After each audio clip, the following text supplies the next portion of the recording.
Leader of the Opposition, Police Commissioner, distinguished guests, ladies and gentlemen.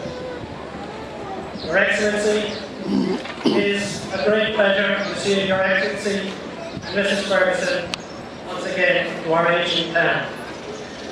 It is a distinct honor for myself as Mayor to welcome you on this occasion, the 22nd day of April 2015, and in the 403rd year of the establishment of this community. There are within the town barracks area 170 listed buildings and 10 historic monuments, of which 6 are forts and 1 is an unfinished church. The town is an original, not a recreation, and quite rightly, in the year 2000, it became a UNESCO World Heritage Site. In promoting St. George's, we need to make better use of this prestigious designation and do more to maintain our historic monuments, especially the forts and the very popular unfinished church. I am delighted to acknowledge the appreciation of all former members of the Corporation of St. George's.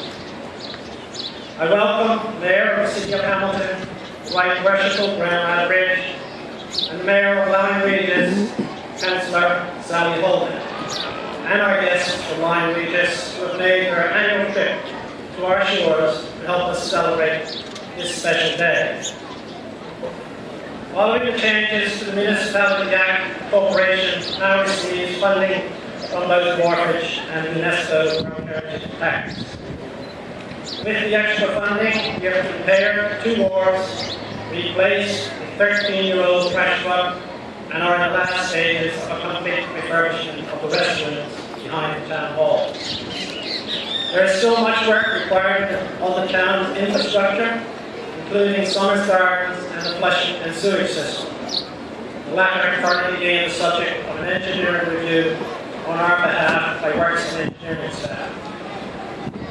We have continued to work with our many other historic and cultural organizations to revitalize the town, and with the Bermuda Tourism Authority, put together a committee and strategy to promote cultural tourism in Hub 1. This committee has an acting Hub 1 manager in place now with an office in the corporation building.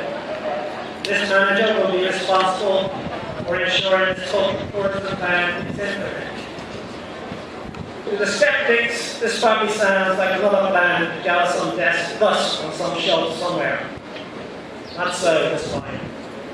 You may have noticed that the two historic cannons on either side of the flagpole in front of me, one is 200 years old, the other a mere 140 years old, have been totally refurbished and have new authentic gun carriages. The result of collaboration between the St. George's Foundation, the National Museum of Bermuda, and the corporation. This restoration did not cost the taxpayer a cent. Our thanks for funding to the OIL group of companies and individual donors, Ian and Felicity Davidson, Jeff Manson, Justin Williams, Tim Davidson, and of course Dr. Ed Harris. Also, the corporation, St. George's Historical Society, and the St. George's Foundation have worked together to restore and conserve a monumental 95-foot-long collection of 1930 Bermuda panoramas by the Belgian painter Peppercorn. Again, no taxpayers' funds involved. Thanks this time to the Christian Humanity Foundation, International Women's Club of Bermuda, and many individual donors.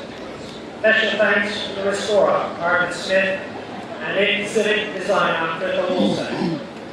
These murals are owned by the corporation and are now on display at the World Heritage Center at Penrose Wharf.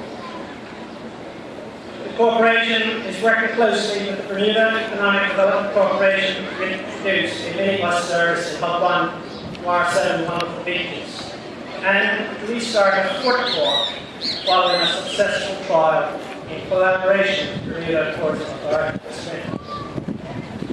Commercial negotiations on the marina between the developers, the corporation, and the government are close to completion. Exactly.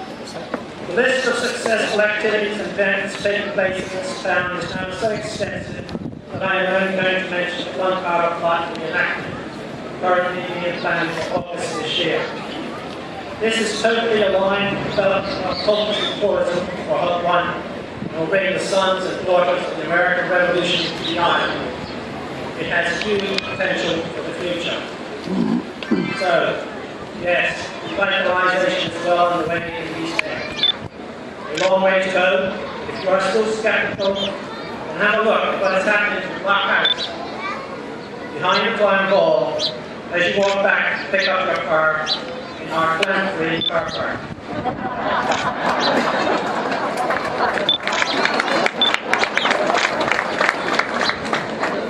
I must thank our work supervisor, Janet Hamridge, our dedicated staff, and our new town manager, Candy Virgo, who've taken on an even greater workload this year, and without whom we would not have accomplished much.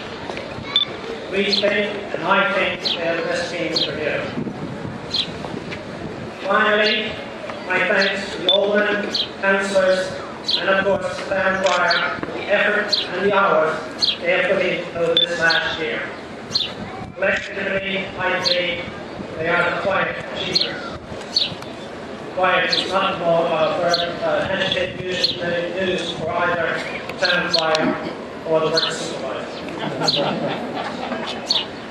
As mayor, on behalf of the aldermen, common councillors, and the St. George's community, I extend to everyone here today a warm welcome.